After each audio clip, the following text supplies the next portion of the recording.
In John 8:58, it's recorded, Jesus said to them, "Most assuredly, I say to you, before Abraham was, I am."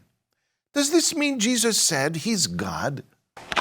The Bible, the basis of our faith in the Church of Christ, which answers questions about proper worship, the right relationship with God, and most importantly, salvation. That's in the Bible. I'm Bob Pauline, and welcome to the program, That's in the Bible. You know, dear friends, some believe that Jesus taught that he is God in John 8:58, but we here in the Church of Christ, we do not believe that. Why not? Let's delve into this together. We received these comments and questions on YouTube regarding this topic. First was, please help me to ask him about John 8:58. Before Abraham was, I am. Thank you, Kamsi. Kamsi was not the only one, though, who had a concern about what's recorded there in John 8:58. Let's read another YouTube comment which reads, before Abraham was, I am. So Jesus seems to think he was Jehovah. See John 8:58. That's good enough for me. Let's find out together first what is actually written in that verse, John 8:58. So let's go to it, and together let's read that. John 8:58. Jesus said to them, "Most assuredly I say to you, before Abraham was, I am." So let's first state the obvious, which is that the verse does not say that Christ is God. And as we learned, dear friends, from previous lessons, we're not allowed to just inject our own opinion. So let's frame our response then around these two main concerns. Christ's phrase, before Abraham was, I am, allegedly means that he existed before Abraham, and others use this then as evidence that Christ is therefore God. So our first question will be, in what way is Christ before Abraham? And the second interpretation that many have is that by Christ saying, I am, he allegedly is saying he is God. Because God said, I am, in Exodus 3:14. So our second question then is to be this. Is the I am that Christ said the same as the I am that God said? To begin with, what then did Christ mean when he said, before Abraham was, I am? Now, we cannot go along with the interpretation that he existed as a person before Abraham. Why not? Because the Bible doesn't teach that. It does teach, however, that Christ is Abraham's seed.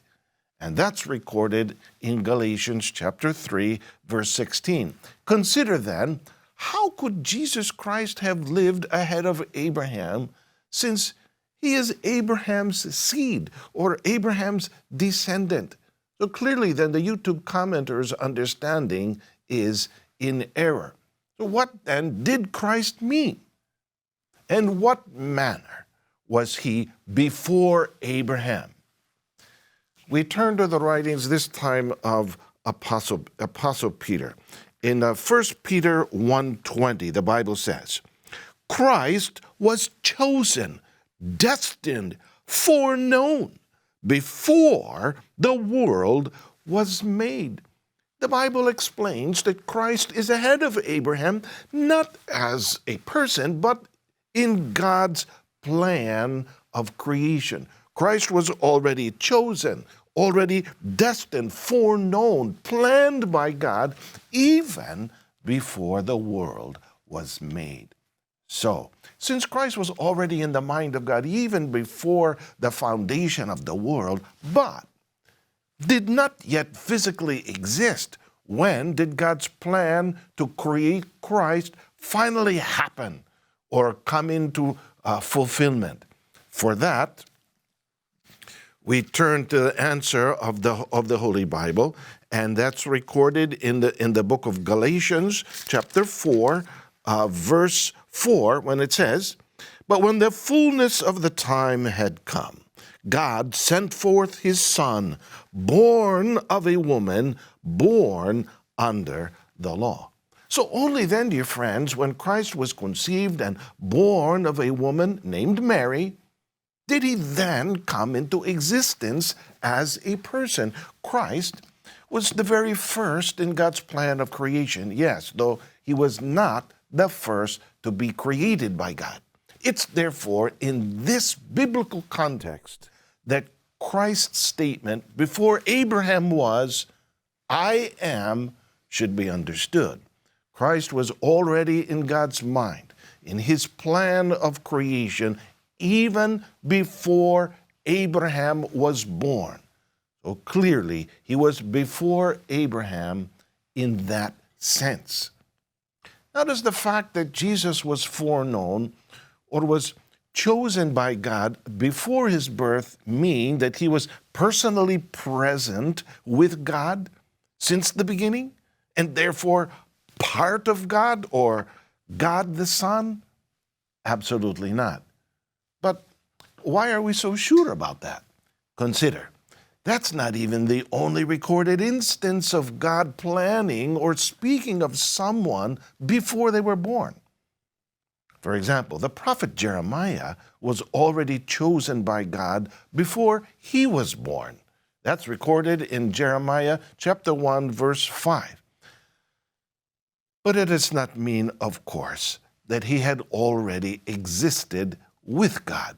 If then Jeremiah would not be considered God, of course, nobody would consider Jeremiah God, because of his existence being foreknown by God, why then would anyone then assume the same thing about Jesus?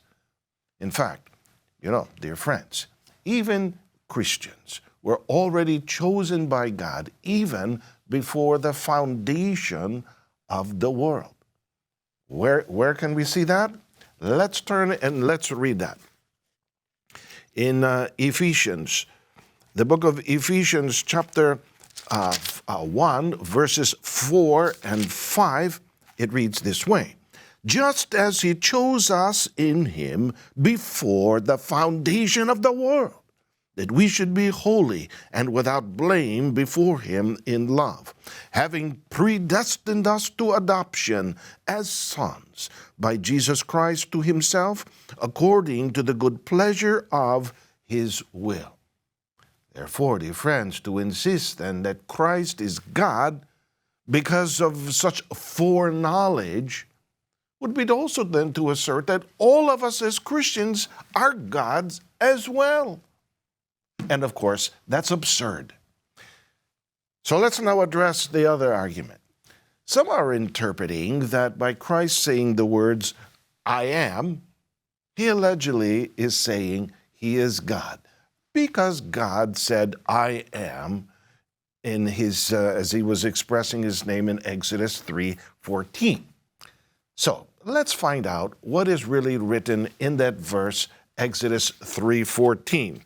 "And God said to Moses, I am who I am.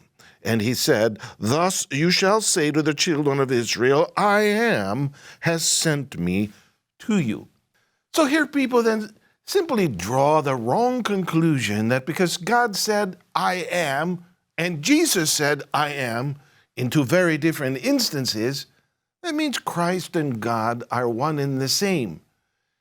Is this interpretation the correct way to understand these verses? Now, if we will go along with the reasoning of some that Christ is God because he said, "I am," then we once again run into a contradiction within the Bible. Because Christ is not the only one who said, "I am." In John chapter 9, verse 9, we can read what the formerly blind man said when people questioned who he was. Let's read his response in chapter 9, verse 9. "Some said, 'It is,' but others said, 'No, he just looks like him.' He said, 'I am.'"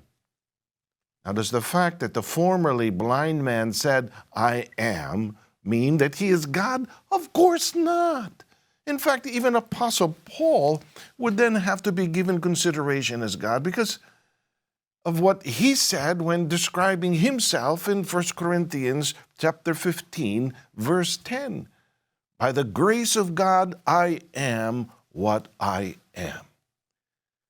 We are starting to see here, dear friends, that this simple line of reasoning used by some to prove Christ is God, it's a very, very weak argument. A person describing himself by similar words that God used, does person God. So in the we read, so Jesus seems to think he was God. It would be a wrong interpretation of what Christ said. So to review, or let's say to summarize, let's answer the questions posed earlier.